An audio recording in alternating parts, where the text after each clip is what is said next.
끝나는 시간이었습니다.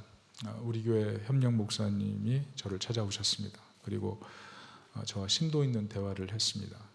그 질문이 있었습니다. 요즘 교회 사역하면서 목사님 혹시 쫓기십니까? 그런 얘기를 했습니다.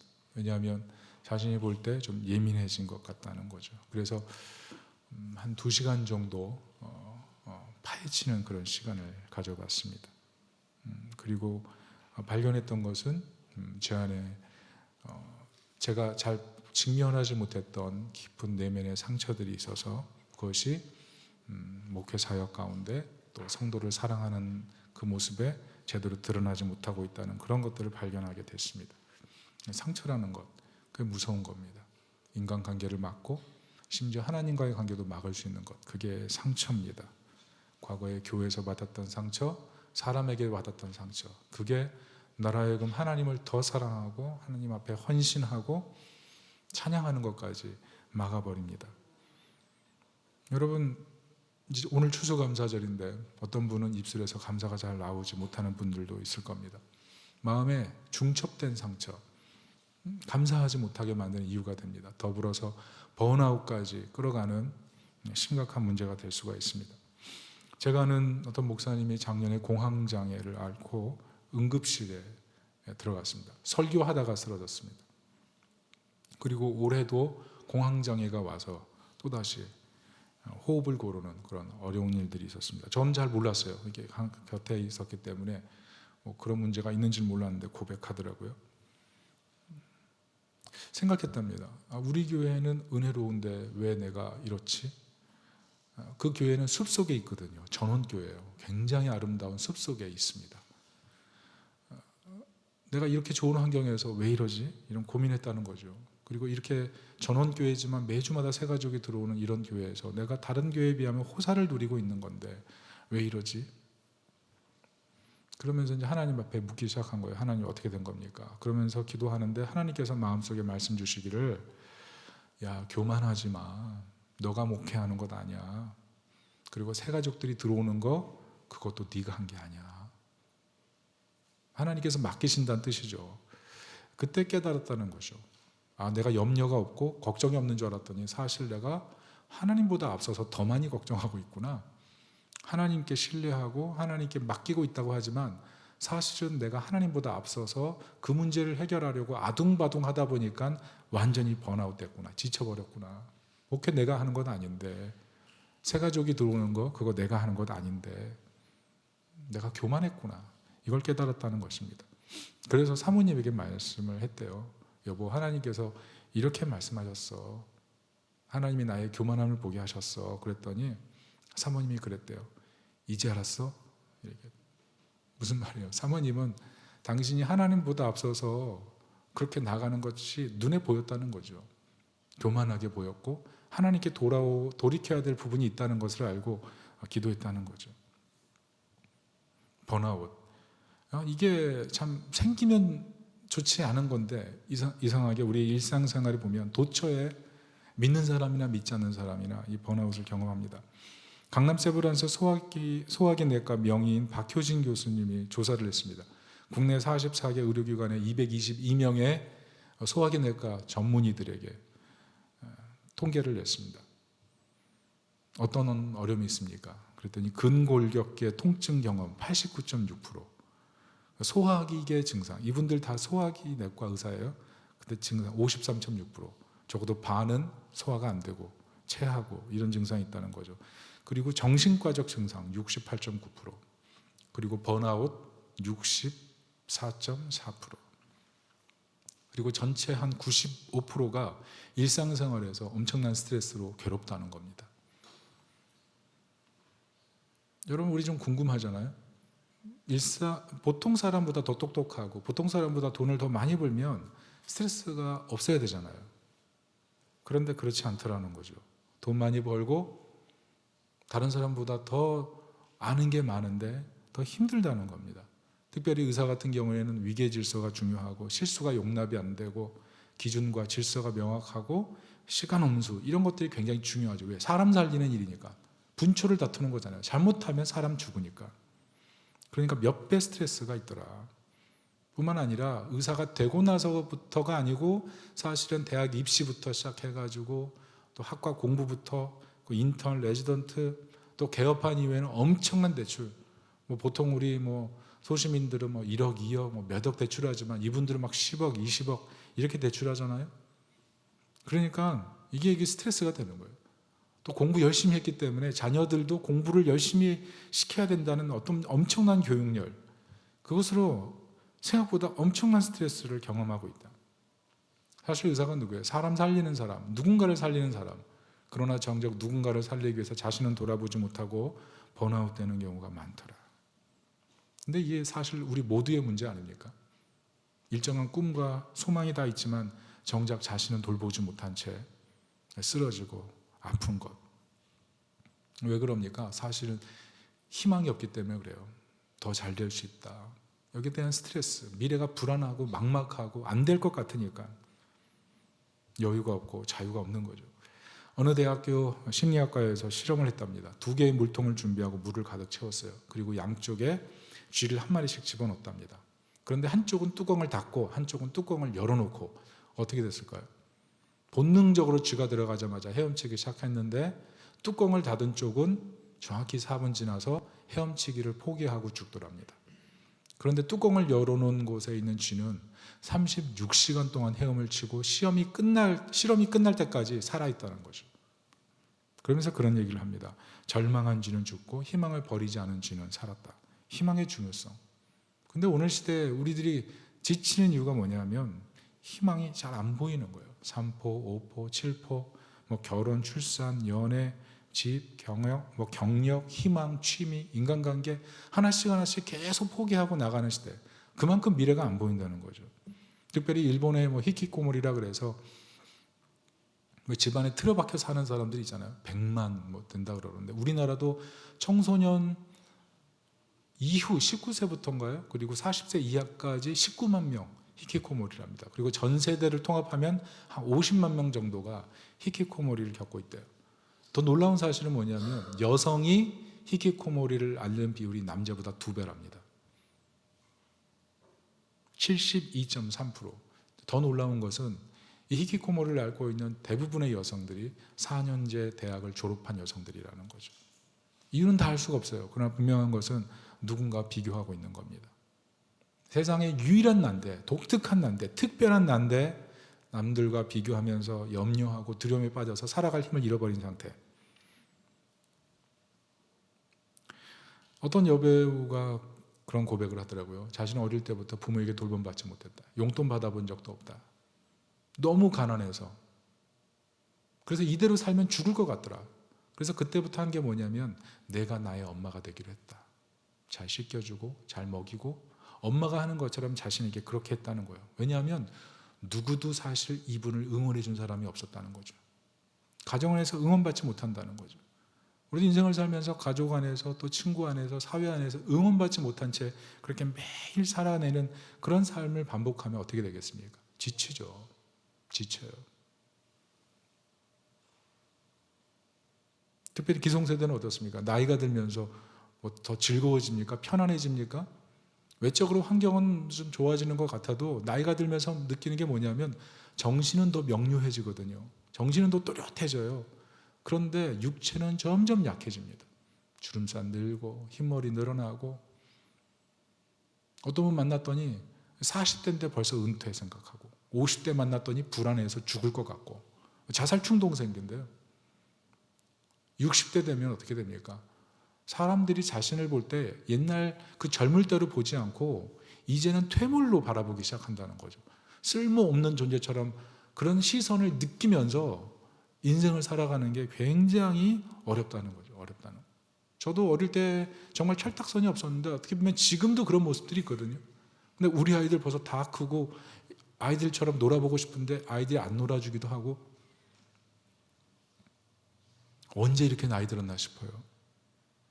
그런데 미래를 생각하면 때로 걱정, 염려할 때가 있다는 거죠. 희망 없음. 그게 사실 우리 모두의 문제라는 겁니다. 그런데 성경은 이 상태를 뭐라고 그러냐 하면 바로 죄의 상태다 이렇게 얘기를 합니다. 욥기 23장 2절 같이 한번 읽어보겠습니다. 시작. 오늘도 내게 반항하는 마음과 근심이 있나니 내가 받는 재앙이 탄식보다 무거움이라. 욥의 고백이죠. 고난을 겪으면서 고백이 뭐냐면, 하나님 왜 희망이 하나도 없습니까? 너무 고난이 기니까 이 하나님 어떻게 나를 이런 상황에 두시고 나를 힘들게 하십니까? 반항하는 마음이 생기더라는 거죠. 근심에 매몰되고 슬픔에 매몰되고, 그게 죄의 상태예요. 그래서 고린도후서 7장 10절에는 세상 근심은 사망을 이룬다. 희망이 없는 상태, 그게 죄의 상태라는 겁니다. 노인과 바다를 썼던 해밍웨이가 그런 얘기를 했죠. 그 내용이 뭡니까? 물고기 잡으려고 바다 나갔다가 못 잡은 거죠. 그래서 막 허송세월 하다가 뭐 어떻게 돼가지고 잡았는데 상어들이 쳐들어오니까 이거 뭐 상어 쫓다가, 지치는 내용 아니에요. 상어를 쫓다가 그런 고백을 하죠. 희망을 버리는 건 죄야. 무슨 말이에요? 이 상어가 내 물고기를 먹지 못하게 나는 물고기를 지킬 거야. 그러면서 막 노로 치고 막 칼로 찢고, 희망을 버리는 건 죄야. 그런데 항구에 도착하면 어떻게 됩니까? 뼈밖에 안 남죠. 뼈. 그 큰 물고기가 뼈밖에 안 남아요. 그리고 고백하죠. 나는 운이 없어. 나는 행운이 없어. 그런데 그 얘기를 들은 소년이 그런 얘기를 해요. 무슨 빌어먹을 그런 소리 합니까? 그러면서 이렇게 얘기하죠. 내가 행운을 가져오고 말겠어요. 이 노인과 바다에서 얘기하는 게 무엇입니까? 희망이 굉장히 중요하다는 거예요. 그러니까 삶이 암담할수록 내 인생에 희망을 찾자는 거예요. 그런데 살아보니까 희망이 없더라는 거죠. 그래서 노인과 바다의 내용은 뭐냐면, 노인은 희망을 잃어버렸고, 그리고 소년은 앞으로 희망을 잃을 것이다. 그 내용이에요. 그래서 노인과 바다 전체의 내용을 다 바라보면 인생에 희망은 없다. 결국 해밍웨이가 뭐 자살하잖아요. 그런데 우리나라가 지금 선진국 20개국 중에 자살률이 최고예요. 어떻게 보면 이 자리에도 그런 충동을 느끼는 사람이 있을지도 몰라요. 희망 없음. 프랑스 사상가 자크 헬룰이 도시의 의미라는 책을 썼는데 그런 얘기를 합니다. 도시는 인간이 하나님을 떠나 자신을 보호하기 위해서 만든 곳이다. 창세기에 보면 가인이 아벨을 죽인 다음에 도망친 다음에 만든 곳, 그게 도시예요. 성벽을 지어서 자기를 보호하려고 하는 거죠. 오늘날 우리가 도시를 살아가면서 생각하는 게 뭡니까? 나를 보호하려고 하는 벽을 계속 세우는 거 아니에요? 그래야 희망이 있으니까. 명성의 벽, 뭐 경력의 벽, 뭐 인정의 벽, 뭐 사람의 벽, 곳곳마다 벽을 막 세우잖아요. 벽을. 근데 벽 세워서 느끼는 게 뭐예요? 더 불안하고 더 외롭고, 벽 세우다가 벽에 갇혀버리잖아요. 이것이 사람이 하나님을 떠난 결과라는 것입니다. 오늘 그러나 본문에서 우리에게 엄청난 희망의 말씀을 주십니다. 그게 15절, 16절인데요. 개역개정으로 한번 읽어보겠습니다. 시작. 우리에게 있는 대제사장은 우리의 연약함을 동정하지 못하실 리가 아니요 모든 일에 우리와 똑같이 시험을 받으신 이로되 죄는 없으시니라. 그러므로 우리는 긍휼하심을 받고 때를 따라 돕는 은혜를 얻기 위하여 은혜의 보좌 앞에 담대히 나아갈 것이니라. 이 말씀이 뭡니까? 우리는 희망을 노래할 수 없는 존재다. 벽에 갇혀있는 존재다. 희망을 찾기로 결심을 해도 그 희망을 발견한 다음에 그게 희망이 아니었음을 알기 때문에 또 다른 희망을 찾아야 되는, 꼭 희망이 파랑새와 같은 벽에 갇혀 지내는 그런 존재예요. 그런데 하나님께서 하신 일은 예수님 보내셔서 희망 없는 세상 속에서 희망을 갖고 살 수 있도록 예수님이 하나님과 우리 사이에 막힌 담을 허무시고 하나님이 주시는 그 풍성함을 누리게 하셨다는 겁니다. 구약시대 보면 대제사장이 지성소에 계신 하나님을 향하여 1년에 한 번 들어가서 이스라엘 전체의 죄를 속죄하고 평화를 이루는 것처럼 예수님께서 대제사장으로 이 땅에 오셔서 온 인류의 죄를 위해 스스로 제물이 되셔서 십자가에서 죽으신 사건, 그 사건을 통해서 우리는 더 이상 벽에 갇히지 않고 벽을 넘는, 벽을 뚫고 들어오시는 그 예수 그리스도 안에서 자유와 평화를 누릴 수 있게 됐다는 거죠. 그게 에베소서 2장 14절이고 히브리서 10장 19절입니다. 우리 같이 한번 읽어보겠습니다. 시작. 그는 우리의 화평이신지라 둘로 하나를 만드사 원센 것 곧 중간에 막힌 담을 자기 육체로 하시고, 그러므로 형제자매 여러분, 우리는 예수의 피를 힘입어서 담대하게 지성소에 들어가게 되었습니다. 주님과의 깊은 교제, 그게 시작된 거예요. 우리는 벽을 만들고 성을 쌓고 나의 희망을 위해서 그렇게 살아가지만 어느새 갇혀버린 나, 여러 성을 쌓으면서 지쳐버리는 나, 그 모습 발견하는데 예수님께서 그 벽을 허물고 하나님 안에서 새롭게 살기를 원하셨다는 겁니다. 어떤 형제 이야기가 있어요. 아주 사이좋은 형제예요. 40년 동안 서로 화목하게 지나고 아버지 주신 땅이 있어서 같이 그 땅에 집 짓고 살고 굉장히 사이가 좋았던 거죠. 그런데 아주 사소한 일로 관계가 틀어진 거예요. 그래서 이 얘기도 안 해요. 그런데 어느 날 동생이 이렇게 있는데 집에 뭐 이렇게 건설업자가 한 명 찾아온 것 같아요. 혹시 일할 거 있으면 나한테 맡기라고. 나 잘한다고. 그래서 건설업자한테 그렇게 얘기했대요. 저기 보이는 저 집이 내 형 집인데 나 형 꼴도 보기 싫으니까 벽을 좀 세워주십시오. 우리 형이 아버지 물려주신 땅에서 잘 살고 있었는데 갑자기 내 앞에 도랑을 파서 시내가 흐르게 해가지고 내가 아주 마음이 불쾌합니다. 나랑 상의도 없이 저런 일을 한 형을 내가 보고 싶지도 않습니다. 벽을 세워주십시오. 그리고 여행 떠난 거예요. 잘 되겠지. 뭐 능력 있는 사람일 거야. 이렇게 생각하고. 그리고 여행 갔다 딱 오니까 웬걸 벽을 세워달라 그랬더니 시내에 다리를 만들어 놨어요. 열이 받은 거죠. 열이 받아가지고 따지려고 그 다리 보려고 딱 갔는데 형이 다리 세우는 것을 보고 마음이 풀린 거예요. 아, 동생이 화해하려고 이렇게 하는구나. 오해를 한 거죠. 그래가지고 그 다리를 건너와서 동생을 향해서 손을 잡고 사과를 하는 거예요. 동생, 내가 미안했네. 어리석었네. 동생하고도 상의도 하지 않고 아버지께서 물려주신 이 땅에 내가 시내를 놨네. 내가 생각이 짧았네. 그러면서 미안하다고 하니까 동생이 원래 의도는 이게 아니잖아요. 원래 자기는 벽을 세우려고 그랬는데 엉겹결에 형의 그 미안해하는 모습을 보면서 자기도 너무 미안한 거죠. 그래서 그 자리에서 서로 사과하고 부둥켜 안고 울었다는 뭐 그런 옛날의 얘기. 여러분, 복음이 무엇이냐면 하나님께서 우리를 향해 벽을 친 우리를 향해 오셔서 화해를 요청하신 사건이에요. 화해를 요청하신 사건. 우리가 죄를 지었는데 하나님이 우리에게 화해하자고 요청하신 사건. 그게 십자가예요.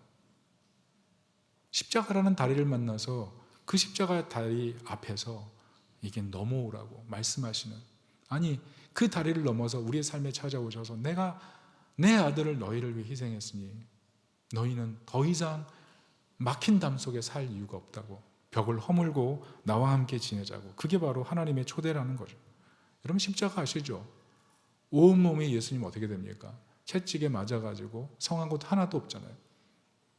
로마의 법을 보면은 이 채찍의 끝에는 못, 동물의 뼈, 그리고 쇠조각 같은 게 붙어 있어요. 그래서 이 채찍을 내리쳐서 사람이 맞으면 온몸이 그냥 그대로 박히는 거예요. 드드득. 그리고 채찍을 뗄 때 살점까지 다 뜯어 나오는 것. 그래서 이걸 많이 맞으면 사람이 살 수가 없어요. 장기가 터져 다 죽습니다. 온몸이 갈라져서 죽는 것. 이게 채찍형이에요. 아주 무서운 형벌이에요. 예수님께서 이 채찍형벌을 맞으셨잖아요. 이게 사실 어떻게 이해가 됩니까? 너무 황당한 거예요, 사실. 하나님이 이렇게까지 큰 대가를 치르실 필요가 있나? 사실 우리 죄를 위해서 부모가 그 죄값을 치러줄 수 있습니까? 뭐 자녀가 치러줄 수 있어요? 연인이, 배우자가 아무도 해줄 수 없잖아요. 근데 하나님이 우리가 막힌 담 속에 희망 없이 사는 것을 보시고 그 문제를 해결하기 위해서 이 땅에 오셨다는 거예요. 그래서 이 복음이 무엇이냐면 하나님의 안아주심입니다. 안아주심. 요한복음 1장 12절 같이 한번 읽어보겠습니다. 시작. 그러나 그를 맞아들인 사람들, 곧 그 이름을 믿는 사람들에게는 하나님의 자녀가 되는 특권을 주셨다. 그래서 우리는 희망적 존재로 변화되는 거예요. 희망 없음의 존재에서 희망 있음의 상태로 바뀌는 것. 그게 복음의 능력이에요. 왜? 하나님의 풍성함이 있으니까. 내가 아무리 풍성함을 누리려고 성을 쌓아도 거기서 누리는 풍성함은 아주 손톱만큼이거든요. 그런데 내 담을 허물고 쳐들어오신 그리스도 안에서 우리는 하나님의 모든 풍성함, 광대한 풍성함에 이르게 된다는 거죠. 오늘 특별히 감사 찬양제를 준비하는데요, 정말 주님을 기뻐하는 마음으로 고백했으면 좋겠어요. 이 은혜를 생각하며. 제가 일주일 동안 이 찬양제 준비하는 제 아내를 보면서 좀 많이 힘들었습니다. 제 옆에서 그 찬양 준비하는 소리를 듣다가 득음하는 줄 알았어요. 득음하는 줄. 분명히 이거 안 되거든요. 근데 막 각혈을 할 만큼 열심히 준비하더라고요. 제가 설교 준비하면서 참 감사를 회복했습니다.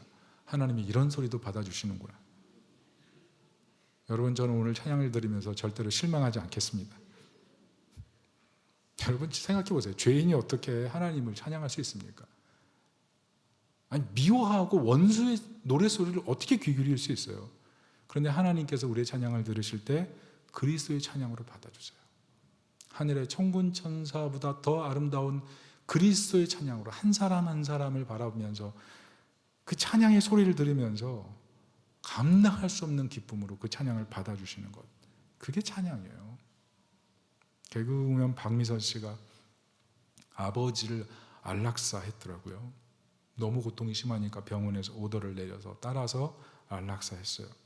그런데 그 결정 후에 20년 동안 죄책감에 시달리는 겁니다. 너무 괴롭다. 어떤 분이 그렇게 말해줬어요. 아버지가 20년 동안 딸이 그런 생각으로 고통당할 것을 원하셨겠습니까? 아버지는 그렇게 생각하지 않으셨을 겁니다. 그 얘기를 듣고 박미선 씨가 펑펑 울어요. 아버지 사랑이 그런 거죠. 자녀 생각하면 다 주고 싶은 것, 남김없이 주고 싶은 것. 하나님 아버지가 우리를 생각하실 때 그러세요. 때로 하나님이 우리 보시고 우리 스스로 생각할 때도 속상하고 민망할 때가 있겠죠. 그러나 하나님께서 우리를 보시면서 예수 그리스도를 주셨기 때문에 우리를 바라볼 때마다 즐거워하고 기뻐하시는 것, 그게 하나님 마음이에요. 스바냐서 3장 17절 우리 같이 한번 읽어보겠습니다. 시작. 너의 하나님 여호와가 너의 가운데 계시니 그는 구원을 베푸실 전능자이시라. 그가 너로 말미암아 기쁨을 이기지 못하시며 너를 잠잠히 사랑하시며 너로 말미암아 즐거이 부르며 기뻐하시리라 하리라. 우리를 보시면서 기뻐하는 거예요.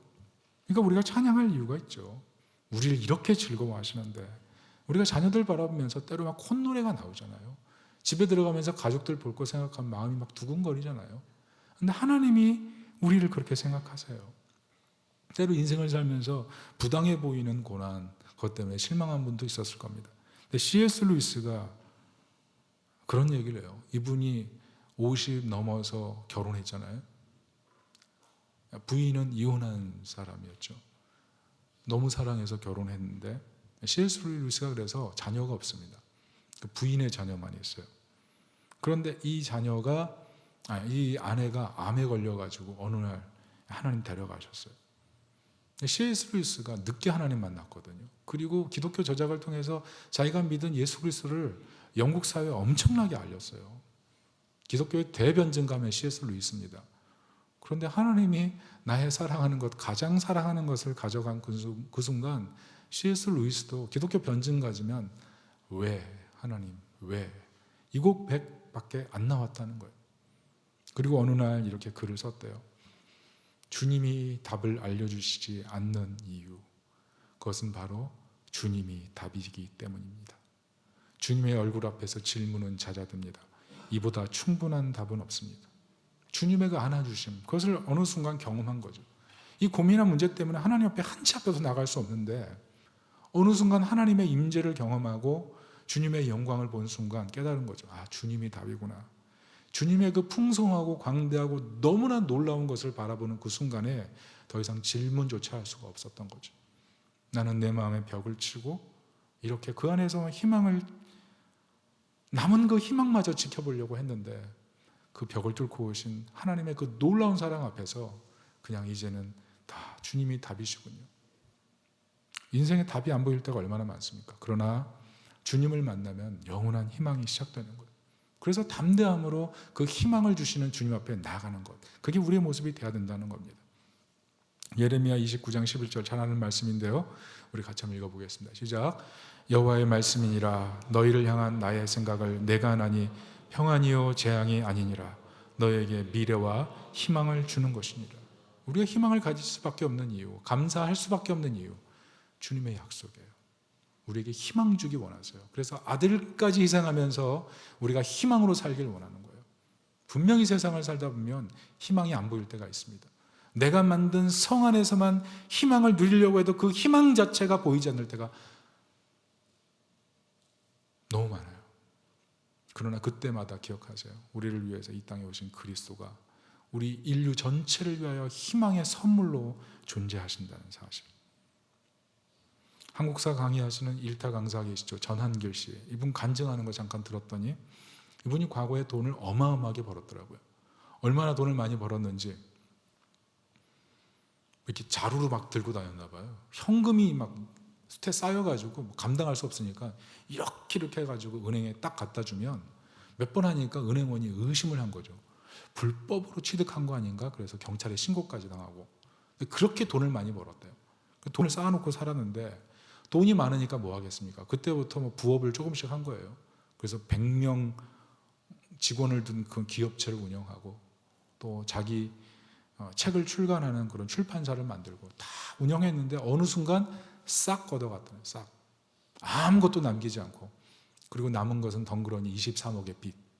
여러분 23억의 빚 이게 말이 쉽습니까? 소시민 뭐 1억 그 빚 생겨도 그거 갚는데 5년 6년 그냥 빠득빠득 해가지고 겨우겨우 갚을 수 있는 돈이 그 큰 돈인데 23억 그것도 한 푼 없을 때 이거는 정말 살아날 그 힘이 없는 거죠. 근데 그때 세 가지 결심했대요. 고난일 때 건강 지키고 가정은 절대로 타락시키지 않고 내 신앙의 절개를 지키리라. 이 믿음. 사실 이분이 많이 흔들렸답니다. 너무 흔들렸을 때는 로또를 사놓고 그렇게 기도했대요. 하나님 15개 이 숫자 못 맞히십니까? 하나님 15개입니다. 15개. 제발 좀 맞추시라고요. 하나님.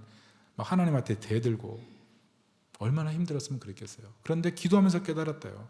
하나님은 내가 원하는 방식에 묶이지 않는다. 역시 내가 또 담을 쌓고 내가 내 희망을 찾고 있구나. 하나님의 크심을 제한하지 않고 믿음으로 나아가면서 결국 그분이 정말 건면하고 싶은 말이 뭐냐면 감사하십시오. 감사. 인생이 바닥일 때 감사하십시오. 하나님이 함께 하십니다. 그 믿음으로 일어났다는 거죠. 여러분 인생을 살다 보면 흠이 많이 생깁니다. 금이 갈 때가 있습니다. 하나님 나는 금 같어요. 난 흠이 많아요. 나 어떻게 살아요? 소망을 잃지 마세요. 그 틈 사이로 들어오십니다. 그 흠 사이로 들어오십니다. 그래서 더 아름답게 우리가 하나님 나는 희망이 없어서 나는 이 벽 치고 살 만큼 나는 힘든데 하나님 나 어떡합니까? 그러나 하나님 그 벽을 넘어서 아니 벽을 부서뜨리기 위해서 자기 아들까지 희생하셨기 때문에 하나님 멈추지 않으세요. 포기하지 않으세요. 그래서 특별히 이 자리에 정말 믿음이 연약한 분이 있다면 그 하나님의 신실하심을 의지하십시오. 우리를 위해 자기 몸을 부수신 예수 그리스도께서 우리 인생에 아무리 높은 담을 쌓아도 그 벽을 허무시고 우리 안에 찾아오셔서 나와 더불어 같이 나아가자. 그게 주님이 우리를 향한 초청이고 고백인 것입니다. 여러분 뿌리가 없는 나무일 수 있어요. 내가 인생에 나무를 심었는데 뿌리가 썩어갈 수도 있어요. 내 나무를 심었는데 음지에 심어서 자라지 않을 수 있어요. 그러나 예수님께서 우리의 인생의 뿌리가 되어주시고 어둠이 가득한 곳에 우리 주 예수님께서 찬란한 빛으로 임하시면 우리 인생에 다시 일어서는 은혜가 있는 줄 믿습니다. 우리가 해야 될 일은 이 히브리서에 나온 말씀처럼 그 은혜를 힘입어 담대하게 하나님 앞에 나가는 거예요. 포기하지 않고 나가는 거예요. 희망을 주시는 하나님의 은혜를 바라보며 소망을 품고 하나님 내가 여기 왔습니다. 신앙생활하면서 실패합니다. 죄 짓습니다. 잘못해요. 그러나 그 실패보다 그 잘못보다 그 연약함보다 우리를 위해 죽으신 예수 그리스도의 의가 더 큽니다. 예수 그리스도의 은혜가 더 커요. 실망하지 마세요. 포기하지 마세요. 멈추지 마세요. 두려워하지 마세요. 주님은 우리를 붙들고 있는 거예요. 놓지 않으세요. 우리는 그 은혜를 의지해서 연약함에도 불구하고 주님 내가 오늘 또 여기 왔습니다. 부족한 제가 왔습니다. 오늘도 저를 받아주십시오. 그러면 주님께서 십자가의 그 다리에서 두 팔 벌려서 우리를 꼭 안아주시고 잘 왔다. 나의 사랑하는 아들, 나의 사랑하는 딸. 거기서 우리는 다시 시작할 수 있는 겁니다. 말씀의 결론을 맺습니다. 희망 없을 수 있습니다. 그러나 그리스도 안에 희망이 있습니다. 우리는 하나님께 나아가는 길이 열린 사람들이에요. 예수 그리스도의 그 희생을 붙들 때 우리는 누구도 하나님의 사랑에서 외면될 수가 없습니다. 아들로 받아주시는 하나님의 사랑 앞에서 그 사랑을 의지해서 담대하게 하나님 앞에 나가서 소망과 희망으로 살아가는 우리 모두 되시기를 예수님의 이름으로 축원합니다. 아멘. 우리 다 같이 한번 기도하겠습니다. 하나님, 내가 인생을 살면서 담을 많이 쌓았습니다. 벽을 많이 쌓았습니다. 희망 가운데 살려고 벽을 많이 쌓았습니다. 그런데 그 안에서 희망을 찾을 수 없었습니다.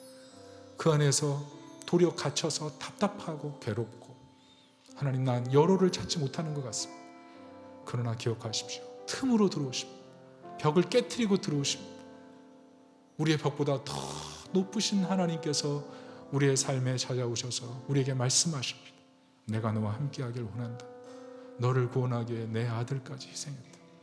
우리가 하나님의 그 품 안에 거할 때 우린 자유와 여유를 찾을 수가 있어요. 어떤 사람도 넘어지지 않을 수 있어요. 넘어졌더라도 다시 일어날 수 있어요. 난 죄인입니다. 나는 너무 많이 허물이 있습니다. 그러나 괜찮아요.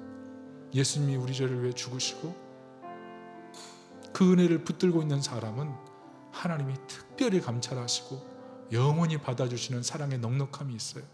주님, 오늘 주님 앞에 나가오니 나를 받아주시고 다시 희망에 겨워 살아가도록 도와주세요. 다 같이 기도하겠습니다.